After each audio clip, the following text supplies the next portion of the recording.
గణతంత్ర శుభాకాంక్షలు జరుపుతూ మా కాలనీలో చాలా గొప్పగా జరుపుకుంటాం ప్రతి సంవత్సరం కూడా. అదే విధంగా ఈ సంవత్సరంలో చాలా బాగా చేస్తున్న వేడుకల్ని అందరికి కూడా 77వ గణతంత్ర శుభాకాంక్షలు తెలియజేసుకుంటున్నాము. Thank you. భారత్ మాతాకి జై, భారత్ మాతాకి. ముందుగా అందరికీ 77వ గణతంత్ర దినోత్సవ శుభాకాంక్షలు. మరి మనం ఈ పండగ వాతావరణం ఇంత చక్కగా మన కాలనీలో చేసుకుంటున్నామంటే ఎంతో మంది త్యాగమూర్తులు ప్రతిఫలం ఇది. నిజంగా వాళ్ళందరికీ మనం ఎంతో రుణపడి ఉన్నాం. నిజంగా అదే విధంగా మన విశ్వేశ్వరయ్య నగర్ కాలనీలో అసోసియేషన్ ఆఫీసు ప్రాంగణంలో ఇంత చక్కని వాతావరణం నిజంగా ఈ వచ్చిన కమిటీ మాత్రం ఈ 2 సంవత్సరాల్లో చాలా చక్కగా అభివృద్ధి చేశారు.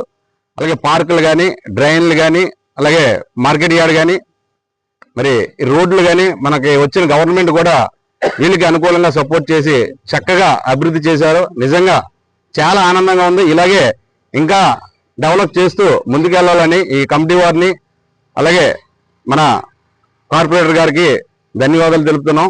Thank you sir. Thank you for all. శుభాకాంక్షలు అందరికీ. ఈ 77వ గణతంత్ర దినోత్సవాలను మా విశ్వేశ్వర నగర్ కాలనీలో ఘనంగా నిర్వహించుకుంటున్నాం. మా విశ్వేశ్వర నగర్ కాలనీలో మేము స్వచ్ఛ భారత్ని ప్రతి ఆదివారం కూడా చేపడుతూ, అలాగే ప్లాస్టిక్ని పూర్తిగా నిషేధించే దిశగా మేము అడుగులేస్తున్నాం.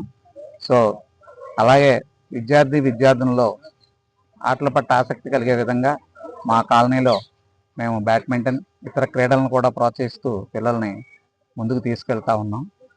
సో ఈ భారతదేశం రానున్న 30 ఏళ్ళలో అపూర్వమైన ప్రగతిని సాధించబోతుంది.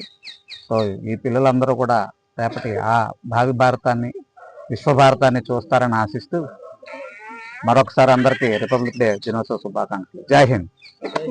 అండి, మా కాలనీలో ఎప్పుడు ప్రతి గణతంత్ర శుభాకాంక్షలు పిల్లలను పిలిచి బాగా ఇది చేస్తున్నామండి. ఈ సంవత్సరం కూడా అదే విధంగా నిరుడి కన్నా బాగా ఎక్కువ మంది వచ్చేటట్టు చూసి బాగా వేడుకలు బాగా ఘనంగా జరుపుకుంటున్నాం. కాలనీలో ఎటువంటి అభివృద్ధి కార్యక్రమం చేస్తారు? కాలనీలో పార్కులు డెవలప్మెంట్లు, ఈ రోడ్లు అన్ని, ఈ డ్రైనేజీ అన్ని కూడా మన కార్పొరేటర్ గారు ద్వారా చేపించామండి. మళ్ళీ ఇంకా 2 రోడ్లు ఉన్నాయండి, అవి కూడా కార్పొరేటర్ గారు 2-3 నెలల్లో చేపించే బాధ్యత మాదే అని హామీ తీసుకున్నారండి. అక్కడ మార్కెట్ యార్డ్ కూడా దిమ్మలు కట్టించామండి. దానికి ఆయన్ని కార్పొరేటర్ గారిని రాజన్ రామారావు గారు ఓపెనింగ్ చేపించామండి పిలిపించి. ఇదంతా మా సాధ్యమైనంత వరకు మేము డెవలప్ చేస్తూనే ఉన్నామండి.